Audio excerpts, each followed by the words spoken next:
ఎన్టీఆర్ గారిని వెన్నుపోటు పొడిచి ఈయన అధికారంలోకి వచ్చిన తర్వాత అసెంబ్లీలో ఆయనే అనౌన్స్ చేసుకున్నాడు, నా స్వయం కృషితోనే నేను ఎదుగుతాను, నాకు దేవుడి మీద ఏ నమ్మకం లేదు, అందువల్ల నా మీదే నాకు నమ్మకం ఉంది అని ఆయనే చెప్పుకున్నాడు. తను స్వయంగా నాస్తికుడిని, నాకు ఏ దేవుడి మీద నమ్మకం లేదని. అట్లాంటి వాడు కనుకనే దేవుణ్ణి ఇన్ని రకాలుగా అతను భ్రష్టు పట్టిస్తా ఉన్నట్టే ఈ హిందూ ధర్మవాదులు కూడా ఆలోచించాల్సినటువంటి అవసరం ఉంది. నేను హిందూ ధర్మమే అంటాను, మతం అనే వాడను నేను.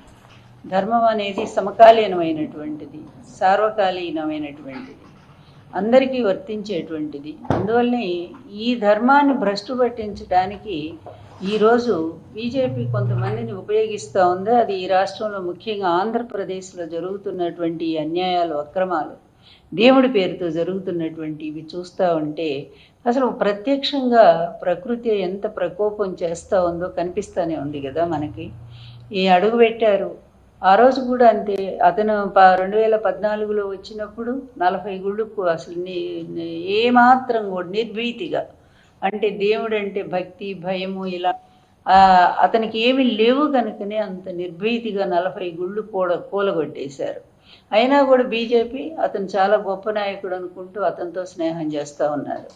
ఆ తర్వాత జగన్ గారి హయాం వచ్చిన తర్వాత జగన్ గారిని పాపం ఆయన అందరినీ సమానంగా ఆదరిస్తూ ఉంటే మతాలకి కులాలకి అన్నిటికీ అతీతమైనటువంటి పరిపాలన, ఇదే సుపరిపాలన అని ఆయన నిజంగానే ప్రాక్టికల్గా కూడా రాష్ట్రంలో మతాలకి కులాలకి ఆకలి రాజకీయాలకు కూడా అతీతంగా ఒక గొప్ప పరిపాలన అందిస్తూ ఉంటే ఆయనకు ఒక క్రిస్టియన్ మతం అనే ముద్ర వేసి అది హిందువుల్లో ద్వేషం రెచ్చగొట్టడం కోసం మరి తన మనుషుల చేత అక్కడక్కడ దేవాలయాల విగ్రహాలు పగలగొట్టించటం, రామతీర్థం మొదలుకొని అన్నీ చూసాం. ఆఖరి కొండ మీద ఉన్నదాన్ని కూడా సిలువ అని చెప్పి చిత్రీకరించడం, వాళ్ళ టైంలో బస్సుల మీద ఉండేటువంటి క్రీస్తు సభలు పాంప్లెట్స్ వాటిని చూపించి ఇదిగో చూసారా బస్సులను కూడా వాడుకుంటున్నారు. అదంతా చంద్రబాబు టైంలో జరిగింది.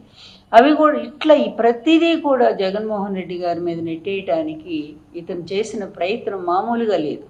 అతి దారుణంగా జగన్ గారి ప్రభుత్వాన్ని బదనాం చేయటానికి ఎన్నో కుటిల యత్నాలు.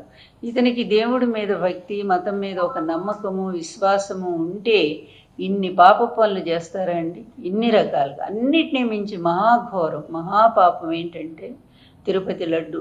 అంత ప్రపంచ దేశాలందరూ కూడా కళ్ళకద్దుకొని పవిత్రంగా భావించేటువంటి ఆ లడ్డును కూడా ఈ విధంగా దాంట్కి లేనిపోని అన్నీ కూడా అసలు మనం మాటలతో కూడా చెప్పలేనటువంటి అవన్నీ కూడా పూసి ఆ లడ్డును అంత అపవిత్రం చేసి 1,00,000 లడ్డులు వెళ్ళిపోయినాయి అని చెప్పి రామాలయానికి, అయోధ్యకి ఈ విధంగా గురు శిష్యులు ఇద్దరు ఎవరైతే ఉన్నారో పవన్ గారును తర్వాత చంద్రబాబు గారు ఇద్దరూ కలిసి దారుణంగా లడ్డును అపవిత్రం చేయడానికి ప్రయత్నం చేశారు. అయితే ఒక్కటి ఏదో అన్నట్టు భగవంతుడికి మలినం అంటది ఎప్పుడూ కూడా. అయితే ఈ పాపాలన్నీ ఆయన చూస్తూనే ఉంటాడు. ఎవరు ఎట్లా ప్రవర్తిస్తున్నారో, వీళ్ళ స్వార్థం కోసం ఎలా వాడుకుంటున్నారో తనని అనేది ఆయన కూడా గమనిస్తూనే ఉన్నాడు. అందుకే దానికి తగినట్టే అప్పటికప్పుడే కొన్ని మరి రుజువులు కూడా ప్రత్యక్షంగా చూపిస్తూ ఉన్నాడు. అది ఇంకా అర్థం చేసుకోకపోతే ఇక పరాకాష్ఠ స్థితి రాబోతుందన్నమాట. ఇవన్నీ ముందు వచ్చేటువంటి ఇండికేషన్స్, సంకేతాలు. ఈ సంకేతాలను అర్థం చేసుకోకపోతే ఇక లాస్ట్ ఒక మరి ఇక ఫైనల్ అనమాట ఒకటి జరగబోతుంది. భయంకరమైనటువంటి విషయము ఈ గురువు శిష్యుడు ఇద్దరు కూడా అర్థం చేసుకోవాల్సిన అవసరం ఉంది. ఏదో మేము అధికారంలో ఉన్నాం కనుక మా ఇష్టం వచ్చినట్టుగా దేవుణ్ణి వాడుకుంటామని అనుకుంటే అది ఎంత పొరపాటు అంటానికి ఇప్పుడు పాపం అమాయకులైన భక్తులు బలైపోతున్నారు. అక్కడ మనం బాధపడాల్సింది ఏంటంటే ఆ చూపించేదేదో అసలు కారకులైనటువంటి ఆ దుర్మార్గుల మీద చూపిస్తే పోతుంది, తేడా పోతుంది. సమాజానికి పట్టిన చీడ పురుగులు అనవసరంగా నమ్మి దేవుణ్ణి ఎంతో భక్తితో కొలుచుకునేటువంటి భక్తులు తిరుపతి ఎప్పుడైనా జరిగిందండి తిరుమల సంఘటన? ఇన్నేళ్ల చరిత్రలో ఎప్పుడూ కూడా తిరుమలలో తొక్కిసలాట జరిగి అంతమంది చనిపోవటం అనేది మనం ఎప్పుడైనా చూసామా? అది ఇతని హయాంలోనే జరుగుతుంది. అలాగే పుష్కరాల్లో ఒకేసారి 30 మంది చనిపోవటం అనేది మనం ఎప్పుడైనా చూసామా? అది ఈయన టైంలోనే జరుగుతాయి. దేవాలయాలన్నీ కూలగొట్టబడతాయి, అది ఇతని టైంలోనే జరుగుతాయి. అదేవిధంగా గోవులండి, 100 గోవులు మరణించాయి. అది అందులో కూడా శ్రీవారి గోవులు. శ్రీవారికి రోజు పాలు నెయ్యి ఇచ్చేటువంటి ఒక పవిత్రమైనటువంటి గోవులు అన్ని 100 మంది చనిపోయినాయి. ఎవరి టైంలో అంటే ఇతని టైంలోనే జరుగుతాయి.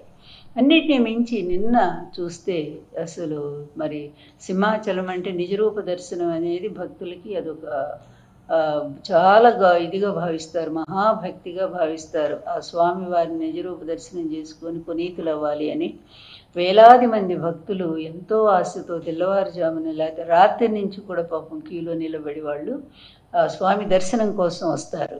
అలా వస్తారని తెలుసు కదా, ప్రతి సంవత్సరం జరిగేటువంటిదే కదా ఇది. అలాంటి దాన్ని కూడా ఈ గవర్నమెంట్ ఎంత నిర్లక్ష్యం అంటే, మనుషుల ప్రాణాలంటే కొంచెం కూడా లెక్కలేదు సుమా. మాకు ఎంతమంది అన్నా చావండి, మాకేమీ భయం లేదు, మేము మా దోపిడి మాది ఎట్లాగో కొనసాగుతూనే ఉంటుంది. ఇష్టం వచ్చినట్టు అదే వైజాగ్లో మేము మరి 90 పైసలకే మేము విలువైనటువంటి 1000 కోట్ల ల్యాండ్స్ కూడా ఇచ్చేస్తాం, మాకేమీ భయమే లేదు, మాకు చట్టాలన్నా గౌరవం లేదు, దేవుడు అంటే అసలు భక్తే లేదు, మా ఇష్టం వచ్చినట్టు చేస్తాం. అందుకనే కదా అన్ని దేవాలయాల్లో కూడా క్షుద్ర పూజలు వాళ్ళ భార్య చేయించింది. ఆయన కొడుకు ముఖ్యమంత్రి కావాలని చెప్పి ప్రతి అమ్మవారి గుళ్ళో జరిగింది. తర్వాత కాళహస్తి దేవాలయంలో చేశారు. ఈ విధంగా ఇంత దిగజారిపోయి దైవాన్ని కోట్లాది మంది భక్తులు పవిత్రంగా భావించే దైవతత్వాన్ని కూడా దూషితం చేసే విధానంలో వీళ్ళ పనులు ఇంత నీచంగా ఉంటే ఇంకా ప్రజలు ఎలా సహిస్తున్నారనేది మాత్రం అర్థం కావట్లేదు. కళ్ళ ముందు కనిపిస్తూనే ఉన్నాయి వీళ్ళ దుశ్చర్యలన్నీ కూడా. ఈ విధంగా ప్రవర్తిస్తున్నటువంటి వీళ్ళు మతాన్ని దేవుణ్ణి ఈ విధంగా వాడుకుంటూ మరి వాటికే కళంకం తీసుకొస్తున్నటువంటి వీళ్ళ చర్యల్ని ప్రజలు మరి సరిగ్గా అర్థం చేసుకోవాలి. అదేవిధంగా జరిగేటువంటి ఉత్సవం మొన్న 3 రోజులు గోడ కడతారట. ఆ కట్టేదేదో మరి గట్టిగానే కట్టాలి కదండి. ఇట్లాగే వీళ్ళలాంటి అవినీతి ఇస్తారు. వాళ్ళు డబ్బుల కోసం ఇసుక పోసి సిమెంట్ తక్కువ వేసి గోడ కడతారు.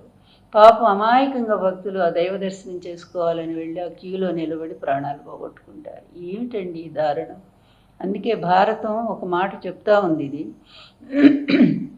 అపూజ్య ఎత్ర పూజ్యంతే పూజ్య ఎత్ర అవమానితా తత్ర త్రయో భవిష్యంతి వ్యాధి దుర్భిక్ష తస్కరాహ అని మహాభారతం వ్యాస మహర్షి చెప్పారు. ఇది ఎక్కడైతే అర్హత లేనటువంటి వాళ్ళు అందలాలు ఎక్కుతారో, అంటే పరిపాలనకు వస్తారో, అవినీతి పరులు, అక్రమదారులు, ప్రజల పట్ల గౌరవం లేనటువంటి వాళ్ళు, మరి అడ్డదారిలో వెన్నుపోటుదారులు, అడ్డదారిలో సొమ్ము దోచుకునేటువంటి వాళ్ళు, ఇలాంటి వాళ్ళంతా కూడా అపూజ్యుల క్రిందకే వస్తారు. అలాంటి వాళ్ళు అందలం ఎక్కితే ఏమవుతుంది? అలాగే గౌరవించదగినటువంటి వ్యక్తులు, ప్రజల్నే దేవుళ్ళుగా భావించి ఆనాడు ఎన్టీఆర్, తర్వాత వైఎస్ఆర్, ఈరోజు జగన్మోహన్ రెడ్డి గారు, ఈ ముగ్గురు కూడా ప్రజలే తమ దేవుళ్ళుగా భావించారు. ఈ సమాజమే ఒక దేవాలయంగా భావించారు. ఇలాంటి వ్యక్తులు కూడా ప్రజల కోసం తపన పడ్డారు. అలాంటి వ్యక్తులు ఎప్పుడైతే దిగిపోయారో జరగకూడని ఎన్ని అనర్థాలు ఈ సమాజంలో జరుగుతున్నాయో మనం కళ్ళారా చూస్తున్నాం.